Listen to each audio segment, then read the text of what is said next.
राज्याच्या विविध भागात जोरदार पाऊस कोसळतोय. काही भागात मुसळधार तर कुठे हलका ते मध्यम स्वरूपाचा पाऊस कोसळतोय.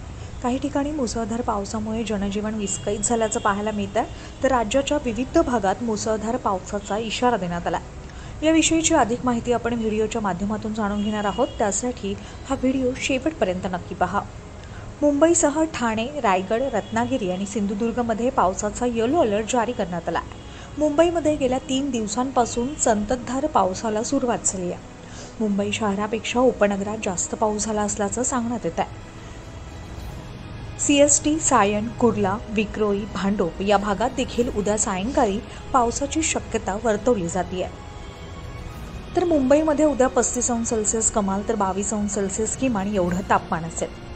पश्चिम महाराष्ट्रातील पुणे, कोल्हापूर आणि सातारा जिल्ह्यातही येलो अलर्ट जारी करण्यात आला.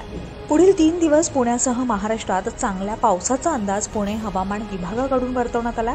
तर पुण्यात उद्या 30°C कमाल तर 20°C किमान एवढं तापमान असेल.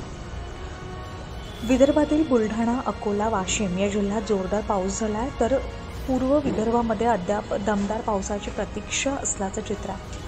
नागपूर, चंद्रपूर या जिल्ह्यामध्ये अजूनही उकाडा जाणवत असून पावसाची प्रतीक्षा कायम आहे. तर नागपूरमध्ये उद्या 35°C कमाल तर 27°C किमान एवढं तापमान असेल. मराठवाड्यात अनेक ठिकाणी पाऊस पडण्याची शक्यता आहे. छत्रपती संभाजीनगर, जालना, लातूर, धाराशिव या जिल्ह्यामध्ये तुरळक ठिकाणी मेघगर्जनेसह पाऊस कोसळण्याची शक्यता हवामान विभागानं वर्तवली आहे. तर मराठवाड्यातील काही जिल्ह्यांना येलो अलर्ट देण्यात आला. तर संभाजीनगर या ठिकाणी उद्या 32°C कमाल तर 27°C किमान एवढं तापमान असेल. राज्यातील विविध जिल्ह्यामध्ये पावसाचा जोर वाढत असून काही भागात पावसाचा जोर असाच कायम राहण्याची शक्यता वर्तवली जाते आणि त्यामुळे नागरिकांनी योग्य ती काळजी घ्यावी असं आवाहन करण्यात येत आहे.